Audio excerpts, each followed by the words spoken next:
ట్రైన్లో వెళ్లే వారికి డబ్బులే డబ్బులు. క్యాష్ కష్టాలకు చెక్ పెట్టిన ఇండియన్ రైల్వేస్. కంచ గచ్చిబౌలి చెట్ల నరికివేతను సమర్థించుకోవద్దు, సుప్రీంకోర్టు సీరియస్. సినిమా ఇండస్ట్రీ కోసం ఏఐ, దిల్ రాజు కొత్త కంపెనీ.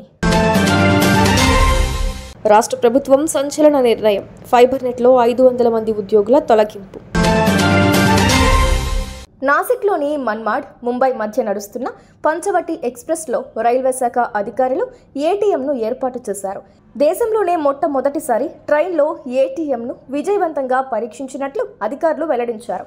ఇగత్పురి, కసారా మధ్య నెట్వర్క్ లేని ప్రాంతంలో రైలు ప్రయాణిస్తున్నప్పుడు ఏటీఎం మిషన్ కొన్నిసార్లు సిగ్నల్ కోల్పోయిందని, అది తప్ప ఈ ఏటీఎం సక్సెస్ఫుల్గా పనిచేసినట్లు రైల్వే అధికారులు తెలిపారు. ఫలితాలు బాగున్నాయి, ప్రజలు రైలులో నగదు తీసుకోగలరు, మేము ఏటీఎం పనితీరును పర్యవేక్షిస్తూనే ఉంటామని భూసావల్ డిఆర్ఎం ఇతి పాండే పేర్కొన్నారు. హైదరాబాద్ కంచ గచ్చిబౌలి భూముల వివాదంపై సుప్రీంకోర్టు రాష్ట్ర ప్రభుత్వం సీరియస్ అయింది. చెట్లు కొట్టేసే ముందు అనుమతులు తీసుకున్నారా లేదా స్పష్టంగా చెప్పాలని జస్టిస్ బిఆర్ గవాయ్ ధర్మాసనం ఆదేశించింది. అనుమతులతోనే ఆ భూముల్లో జామాయిల్ తరహా చెట్లు, పొదలు తొలగించామని ప్రభుత్వ తరపు న్యాయవాది తెలిపారు. చెట్ల నరికివేతను సమర్థించుకోవద్దని, చెట్ల పునరుద్ధరణపై ప్రణాళికతో రావాలని స్పష్టం చేసింది. తదుపరి విచారణను మే 15కు వాయిదా వేసింది. దీంతో మే 15 వరకు ఆ భూముల్లో ప్రభుత్వం ఎలాంటి పనులు చేసేందుకు వీలు లేకుండా పోయింది. టాలీవుడ్ అగ్ర నిర్మాతల్లో ఒకరైన దిల్ రాజు త్వరలో ఏఐ పవర్డ్ మీడియా కంపెనీని లాంచ్ చేయనున్నారు. దీనికోసం ఒక క్వాంటమ్ ఏఐ గ్లోబల్ సంస్థతో కలిసి పనిచేయనున్నట్లు తెలిపారు.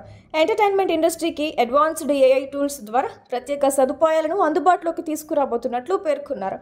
వచ్చే నెల 4న కంపెనీ పేరుతో సహా ఇతర వివరాలను వెల్లడించనున్నారు. ఆంధ్రప్రదేశ్లో ఫైబర్ నెట్లో ఉద్యోగులను తొలగిస్తూ రాష్ట్ర ప్రభుత్వం సంచలన నిర్ణయం తీసుకుంది. సూర్య ఎంటర్ప్రైజెస్ ద్వారా నియమించిన వారంతా ఈ నెలాఖరులోగా రిలీవ్ కావాలని ఆదేశించింది. ఇకపై ఎలాంటి పొడిగింపు ఉండదని స్పష్టం చేసింది. తొలగించిన వారిలో 500 మంది ఉన్నట్లు తెలుస్తోంది. ఫైబర్ నెట్ నియామకాలు ఇష్టారీతన జరిగాయని, కొందరు ఆఫీసులకు రాకుండానే జీతాలు తీసుకున్నట్లు ప్రభుత్వం గుర్తించి చర్యలు తీసుకున్నట్లు సమాచారం.